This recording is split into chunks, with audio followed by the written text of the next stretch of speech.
Hey, hello everybody, and welcome once again to the Appalachian Brewing Company podcast. It's Mike Parker and Artie Tafoya coming your way, and just enjoying summer as we get here into the month of August. And Artie, it's like I don't know, this what's everything that's kind of everywhere you look these days.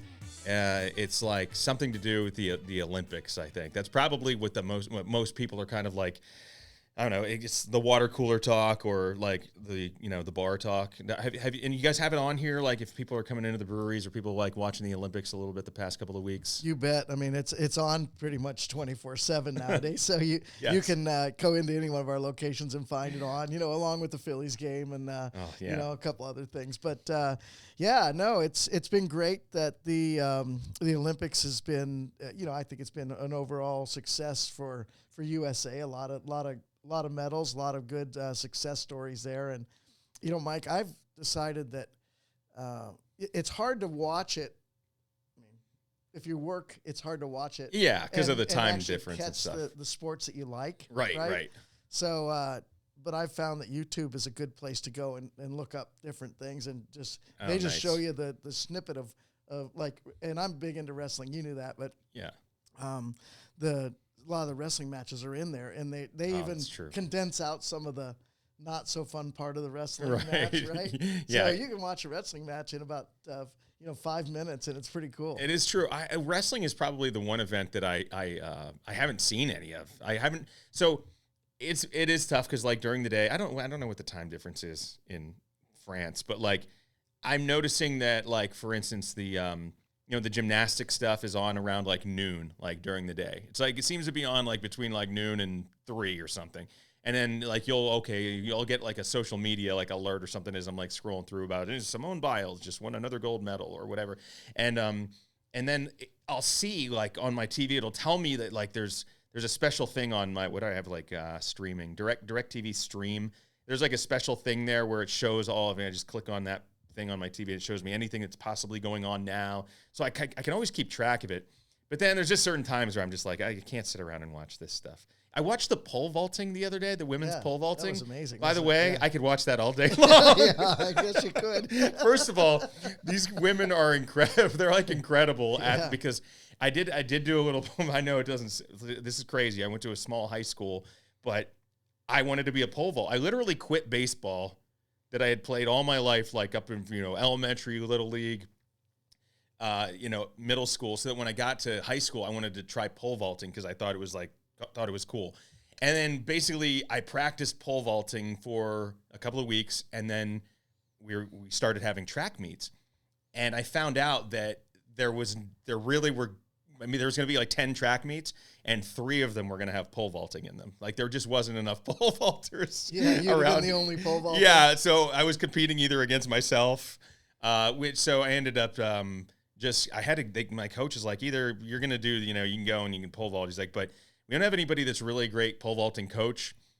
So you probably want to pick up another sport. And by that time, I'm like, I'm too far in. Now I got stuck with like distance running. And I hated that. I had shin splints all the time, and so that was my pole vaulting. I've always been fascinated with it because of the trust that you have to put in the equipment.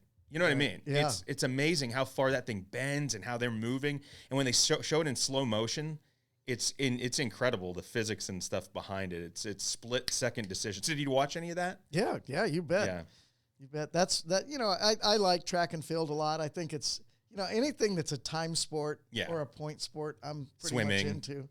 Yeah. I like watching any races, of course. You can really get into them and you're cheering for your team, Yeah. Some of the rules are more complicated than I would have thought, though. Like, it's pretty easy, like when,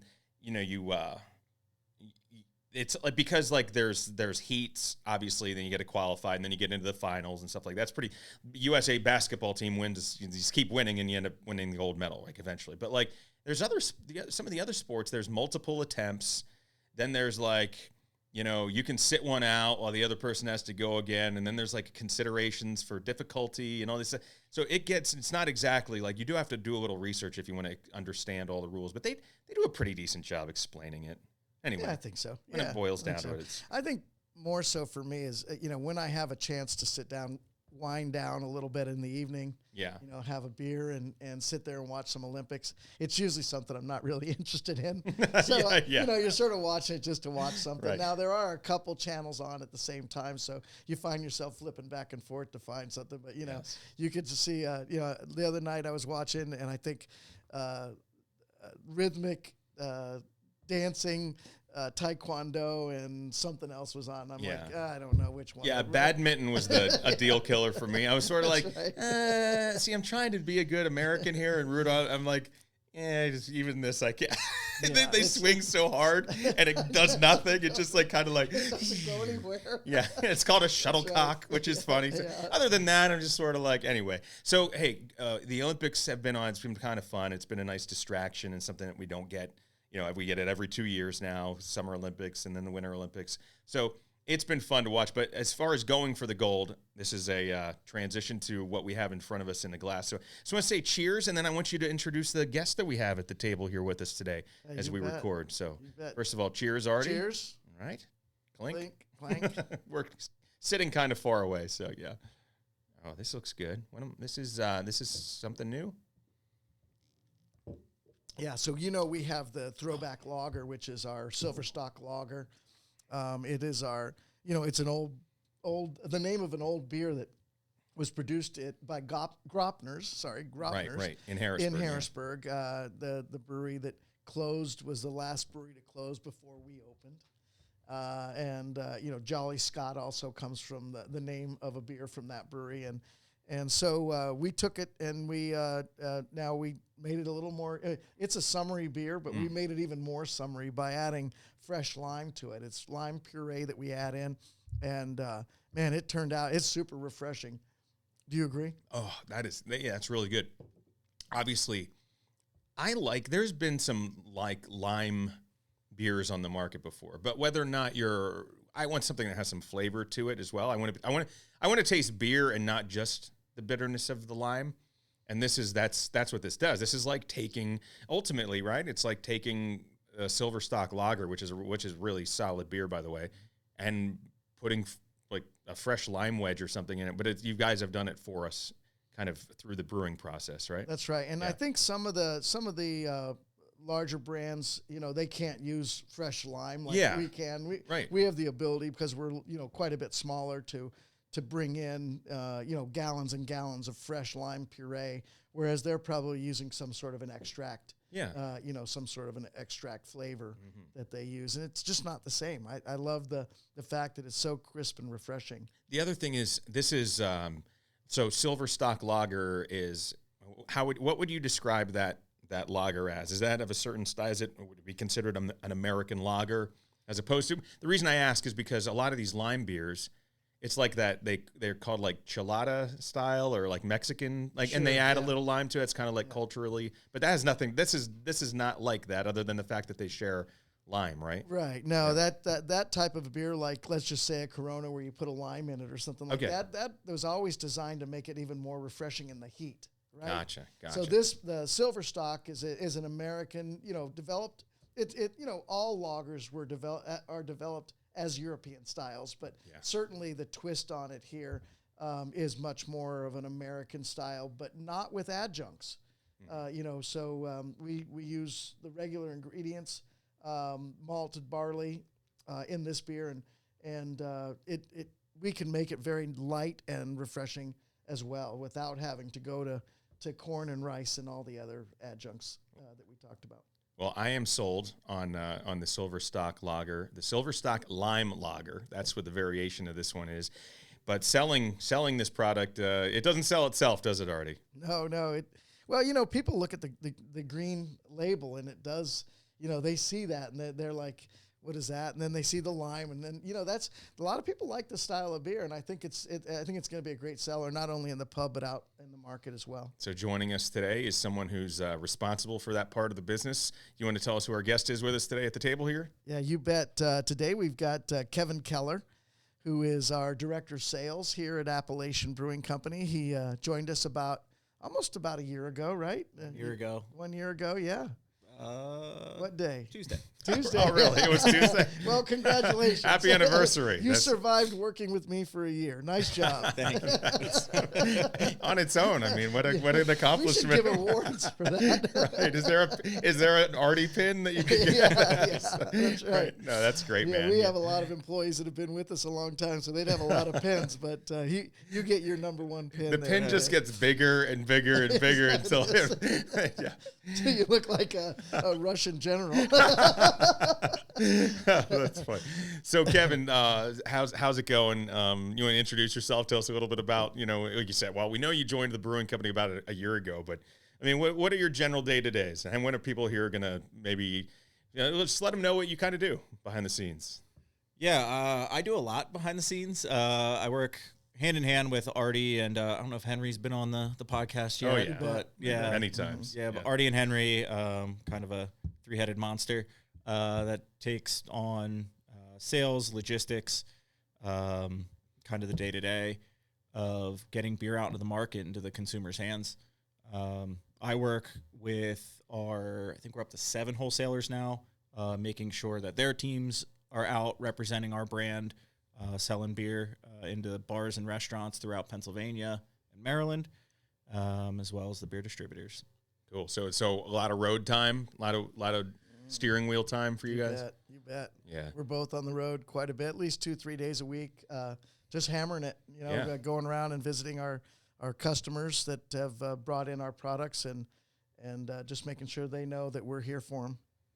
It's probably the most important thing with people who are like, a good product will last, and obviously the brand has lasted in the market. But the fact is, FaceTime with those people, reminding them that you're there.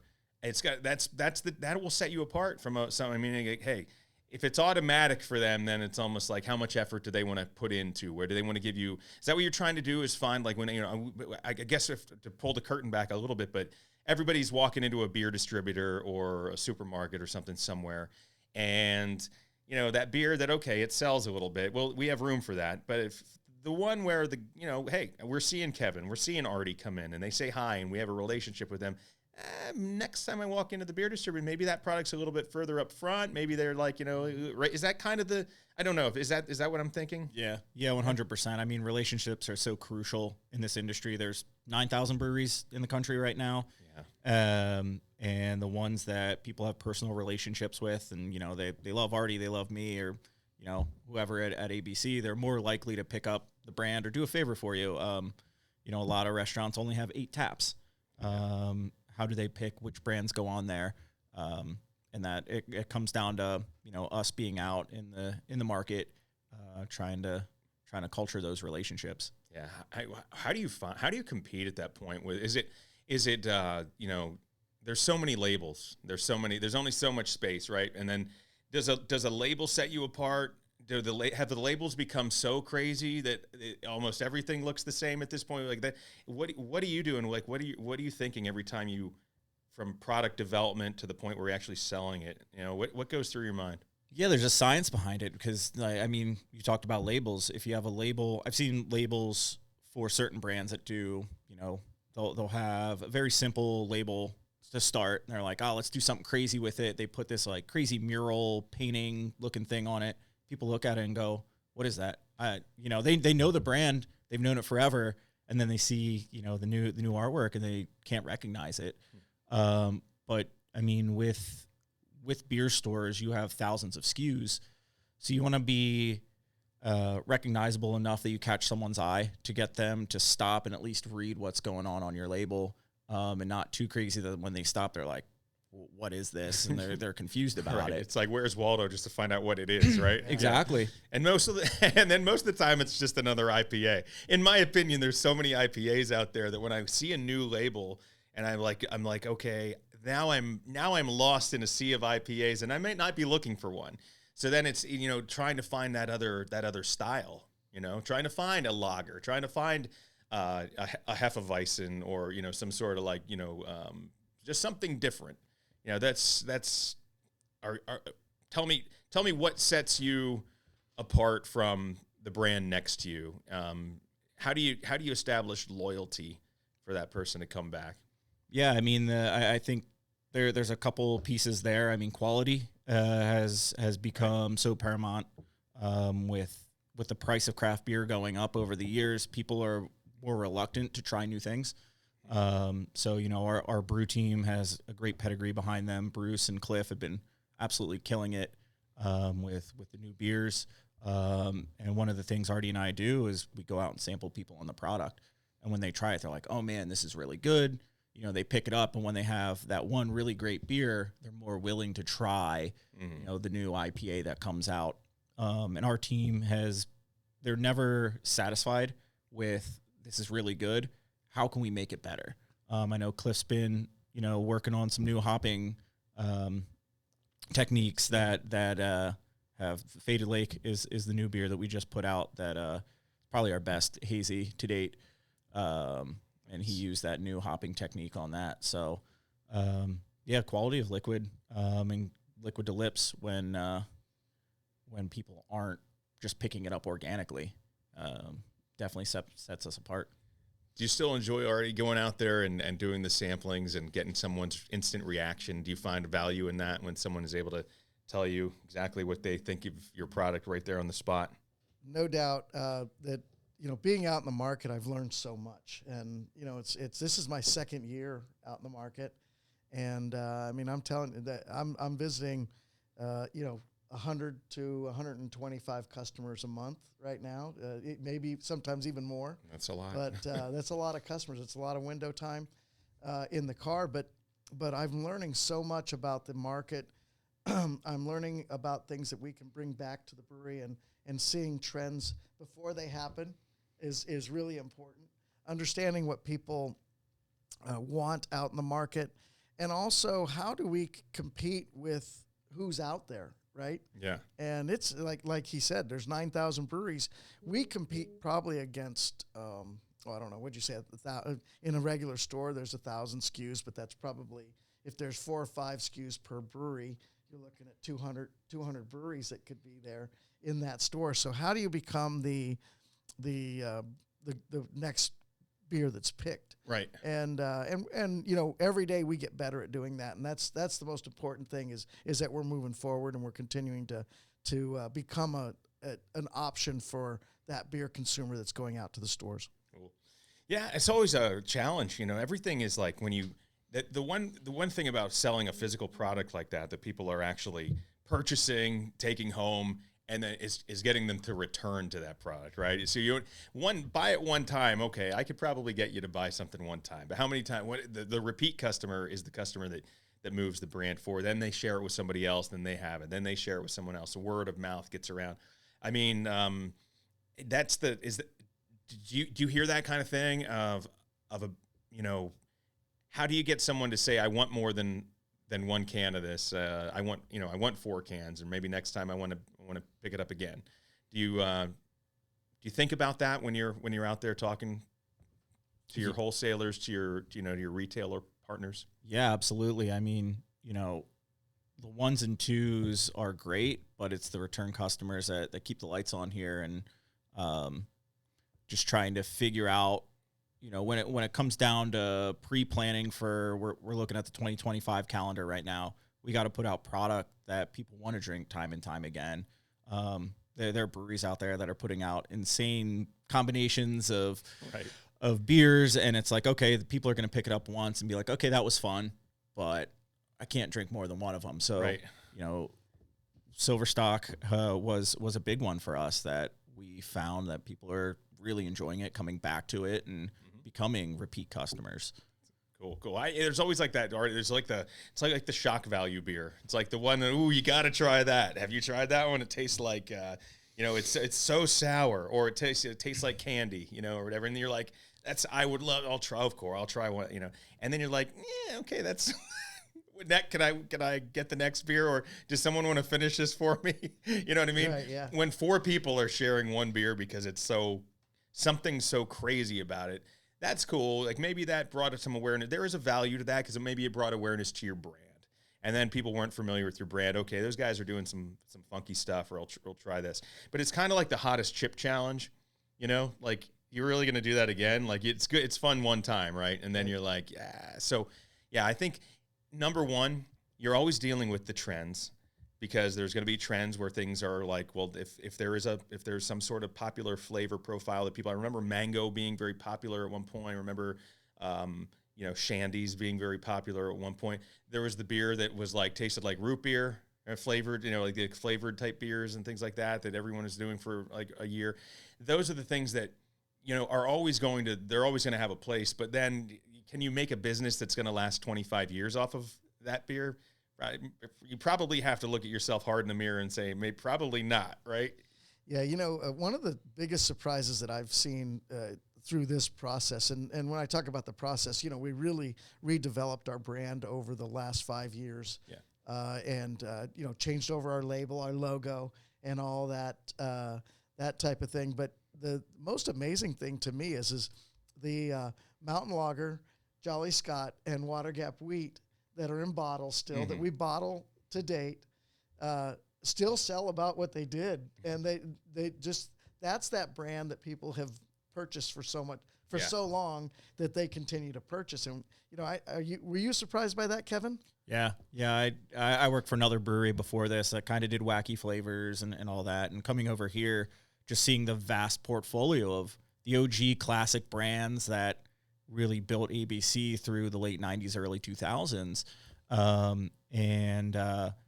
It boggled my mind coming in and being like, Jolly Scott is a top 3 brand. And then we have, I'm responsible for some of that. Yeah, that's right. But then there's the quirky, the sours are really super cool that get the one-off people try and be like, oh, ABC, I haven't had, their beer in a minute, and they'll pick up, an orange creamsicle sour. Yeah. Like, oh shit, this is good. Can I say that? You just did. Okay, cool. But not too much, but yeah, yeah.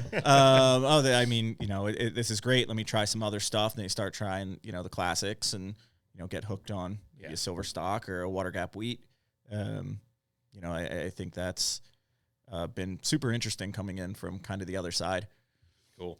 Yeah, I had a gal yesterday who asked me, I want something fall. Mm-hmm. But I don't want an Oktoberfest or a pumpkin beer yet because it's not time yet. But I want to start moving people in that direction. And I was looking at our sales sheet, and I said, we do have an Oktoberfest coming out, but how about Jolly Scott? And she's like, yeah, that sounds great. It's a red ale, I said, yeah, it's a Scottish ale. Yeah, nice ruby red color, nice malty flavor. Get that fall, get fall started. And she's like, that's perfect. So I do love that beer, by the way. I do, but I love it for its maltiness and the idea that it's so. I have a couple of times a year, and I always have it around. So, but what I like about it is, for some reason, it's like I like being seen drinking that beer, because then people ask me about that beer, because people might be like, I have a keg at the house, and right now, thank you, Artie, I have the Hinterland Hefeweizen, which is my all-time number one, and I don't understand why everybody isn't just drinking, Hefeweizen all the time, because that's a golden, colored beer. It's got the, there's some suspended, I guess, yeast in there that makes it somewhat cloudy and everything like that. But that's a good, it's a mild flavored, delicious beer. What we're drinking now, like the Silver Stock, the Water Gap Wheat, Mountain Lager, color profile, those beers look a lot the same to to just someone who's not paying much attention.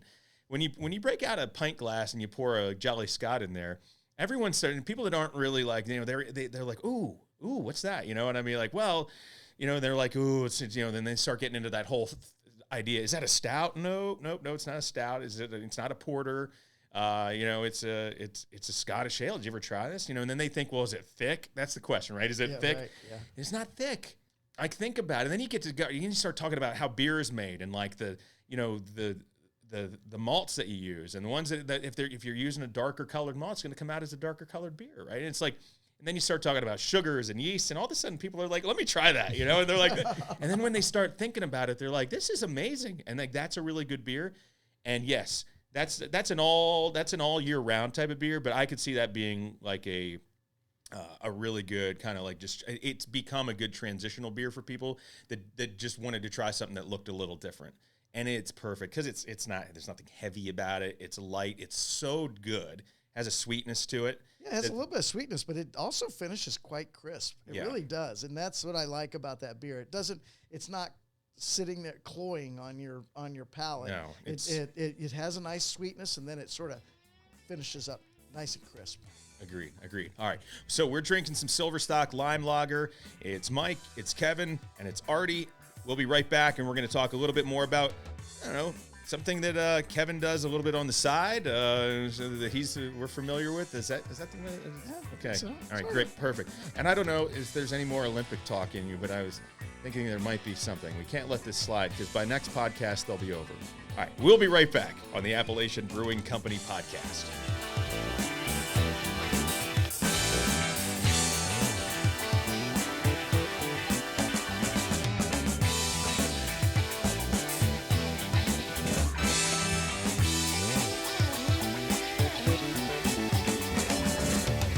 All right, and we're back on the Appalachian Brewing Company podcast. It's Mike, it's Artie, and our guest is Kevin. He is the sales manager here for Appalachian Brewing Company. Artie and Kevin spent a lot of time on the road representing the brand and making sure that it's in all the places that you want to find it. If you're out there on the road in Pennsylvania and Maryland and other places that the wholesalers are providing to those beer distributors and other places where they sell canned and bottled beer, along with taps in your local tavern or hotel bar or wherever you might find a nice cold beer poured into a glass. If you see Appalachian on one of those taps, that's because these guys put in some hard work, and making the case for ABC everywhere they go. So we've been talking a little bit of sales, and I think we've also been talking about Olympics, and one of the biggest things at the Olympics this year is the presence of Snoop Dogg. Have you just seen? Yeah. Have you seen why 30 years ago when I remember going into wall-to-wall sound and listening booth, right, which became the Wall, then became whatever. I don't even remember, but record stores are not like they used to be. I mean, there's niche record stores anymore, but you used to go to the mall and buy a new CD. And remember when they stuck a sticker on it that said it was good for a lifetime replacement? What do I do with all those now? Do you know what I'm talking about? Do you ever buy a CD and they put the sticker on? Yeah, Kevin, do you remember that? Yep. Yeah, so I feel like I bought Snoop Dogg Doggy Style and Dr. Dre The Chronic probably with the only rap that I was kind of into. It was more of a grunge guy, but they came with these stickers on them, and I just remember now if I broke that CD in half, I could take it back and they give me a new one. I don't think where do I take it now? Yeah. So I guess I don't need it physically anymore.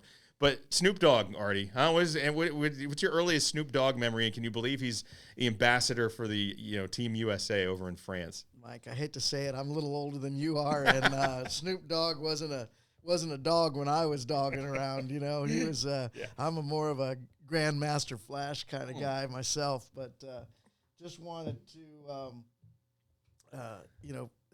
I'm amazed that of all the people you could pick to do the Olympics that you pick Snoop Dogg. I'm just I gotta think there's somebody out there that knows a little bit more about the sports and the Olympics, but maybe he's the guy. I mean, he seems to always have a smile on his face, and I think that's something that we need right now anyway, right? Agreed. What do you think, man? It at least brings a smile to your face. Yeah. I mean, he's certainly pro USA. He loves the team. Yeah, absolutely. I mean, he's big into football, I believe, and I know that's the next big addition to the Olympics in 2028. Mm-hmm. They're adding flag football, so maybe there's a little bit of tie-in there. I don't know. Yeah, well, I mean, it just helps. It's just it's all really when it comes down to it, and you guys can appreciate it. It's all about marketing.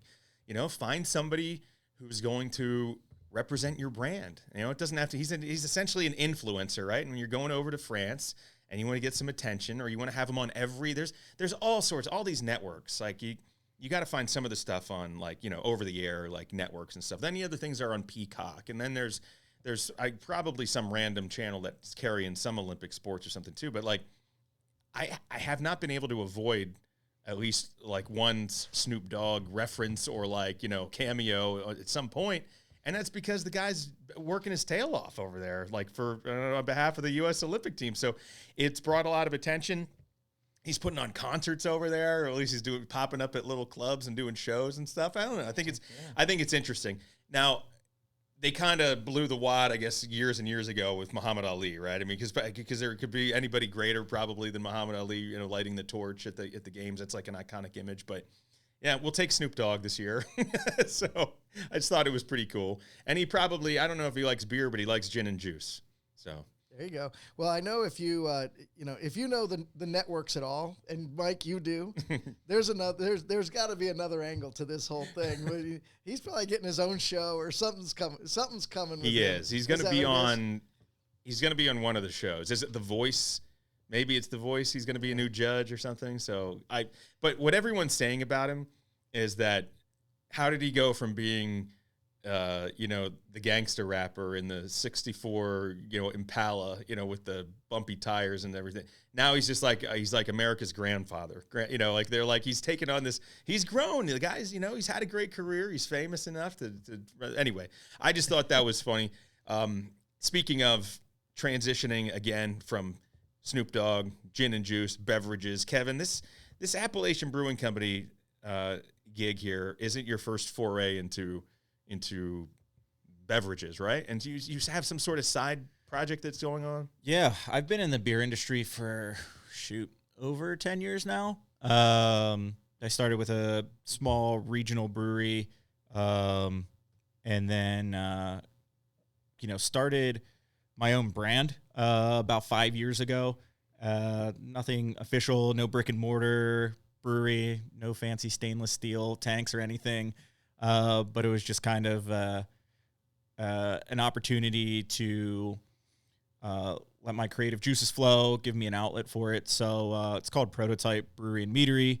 And the idea behind it is that I've made so many friends throughout my decade in the industry. And they're always like, oh, if you want to come brew and do something fun and hang out for the day, come on down. And I didn't have that opportunity at previous breweries that I've worked for. So I was like, all right, let me make my own path. So we'd go and, create beers together, do label designs and whatnot, and just kind of have fun with it.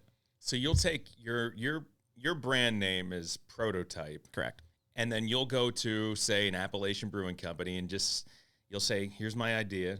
Let's come up with a beer style and a label or a logo or something. How does it, and then it gets sold somewhere. Is that how it works? Yeah. So I don't make any money off of Prototype. It's just for fun. But yeah, Cliff has been one of my best friends for the longest time. And I was like, hey man, do you want to brew something? I know you guys had the 15-barrel system over here. We kicked around some ideas. He had a great idea for hazy IPA he's been wanting to do. And I did most of the creatives for the marketing side. So the name actually came from a random word generator. And I tied it into kind of the mountain outdoorsy theme of Appalachian. And what was that? It's called Faded Lake. Faded Lake. Yeah. So Cliff having the more technical knowledge built a recipe.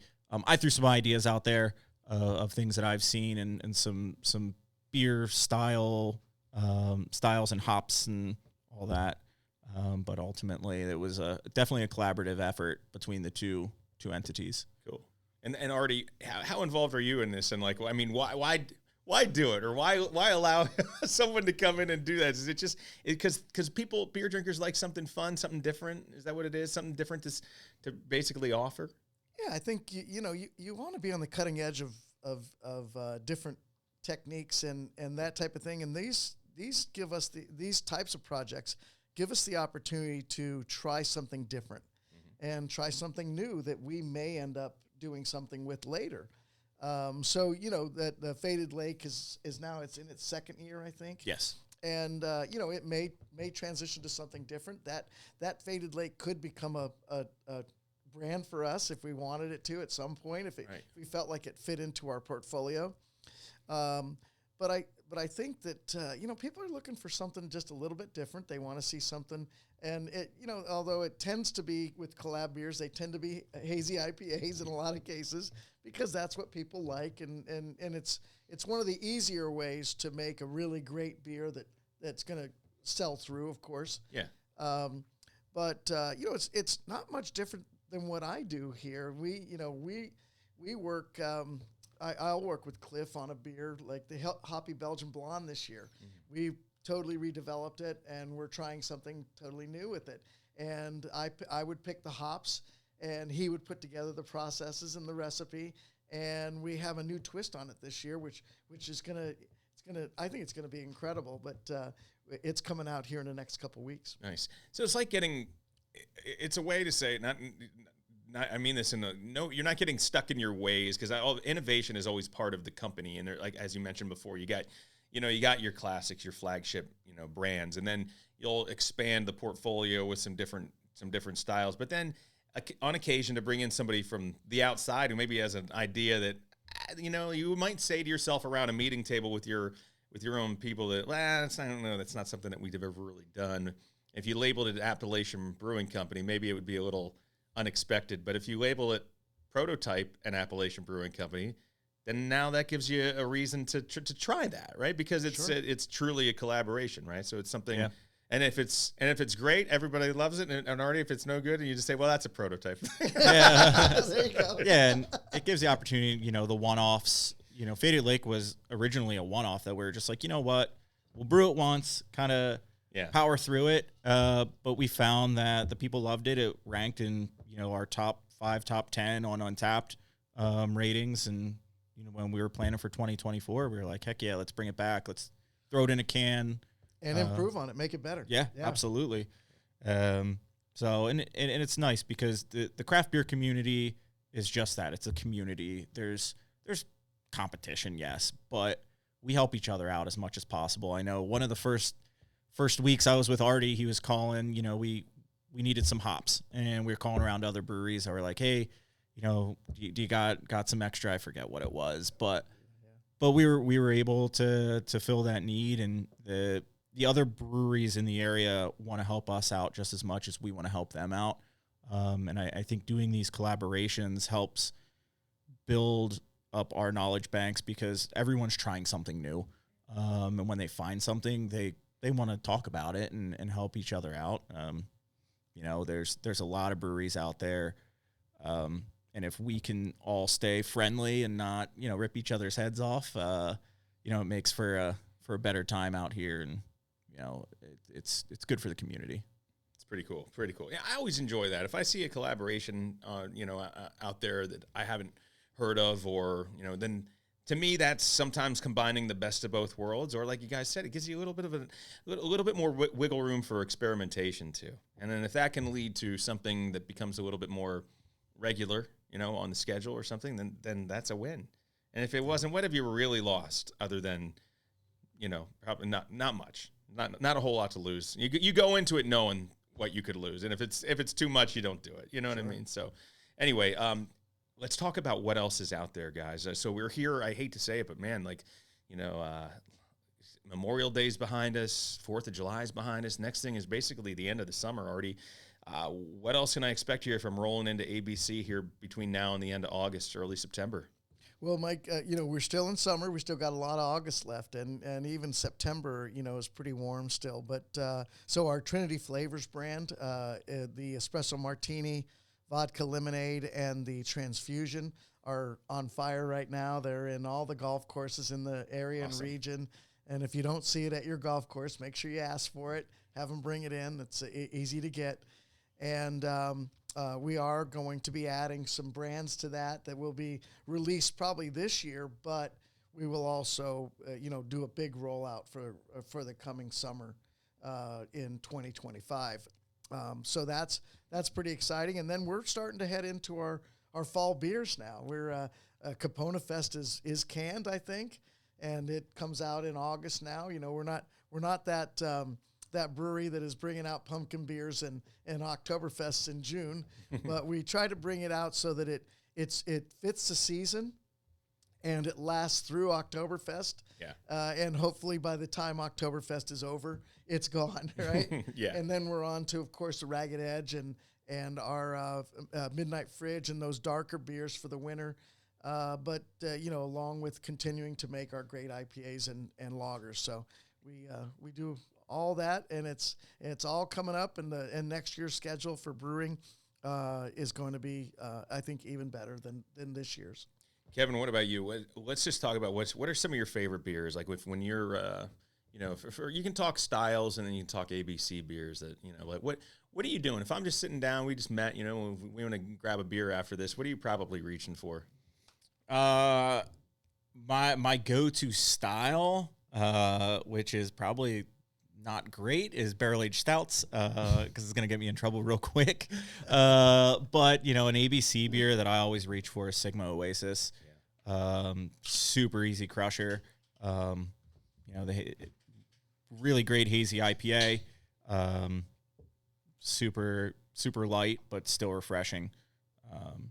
So that's usually my go-to when I'm drinking here and, in my fridge at home. Right. And like when we talk about the spirits too, because cocktails of, using like, the Appalachian craft spirits brands, so what's a signature cocktail that we might find around your place or when you're not feeling the beer, maybe for a particular day? I'm not a big cocktail drinker. So like vodka then or whiskey? What are you thinking? It's the bourbons. Bourbons are killer. We have a bunch of exciting new barrel finishes coming in the Coveted Cash series. I know we're just about to package our second Coveted Cash, which is aged in Amberana barrels, which is a Brazilian wood that gives off baking spice flavors. It literally tastes like a liquid gingerbread. Wow. Really freaking good.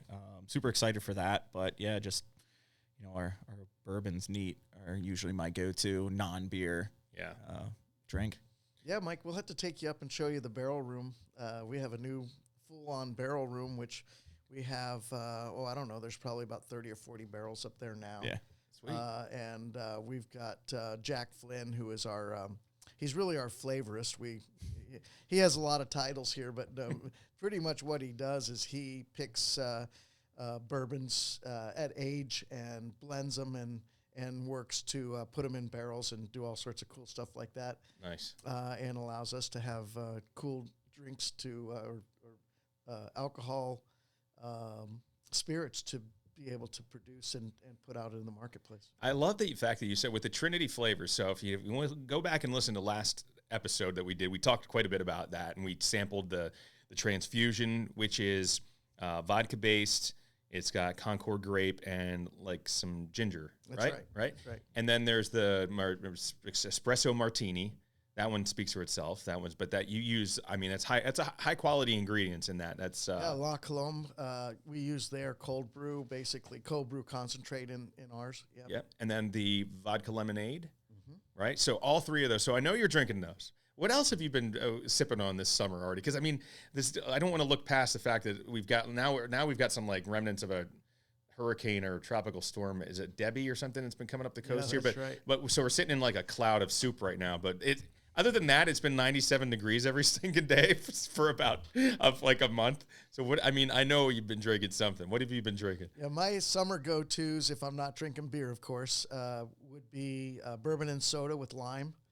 I like to do it tall, in a tall glass, one shot of bourbon, soda water, and just a nice lime wedge in there. It's very refreshing, probably my favorite drink in the summer. And the funny thing is I was in Scotland last year, and we were going to all the these great distilleries, and I ordered it at one of the distilleries, and I thought that the lady may give me a hard time about it. And so I ended up, I was like, is this okay to order? And she's like, yeah, that's what we drink in the summertime here in Scotland. So so now I was justified in liking it, right? So I've been enjoying that, and I also have been just drinking a lot of ranch water.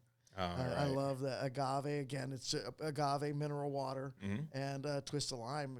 They're so refreshing this time of the year. Yeah, I've been doing some of the Appalachian vodka. It's just I love it. I love it. It's a Appalachian craft spirits vodka, and doing stuff like just like pineapple juice. When I want something like just like on ice with just like vodka and pineapple juice is good. Every once in a while, throw. I guess so. So I guess what I'm kind of making is like a Bay Breeze or something with it. I think I can't remember. I didn't get but it's like vodka, pineapple juice, and then like a little splash of cranberry or something in there.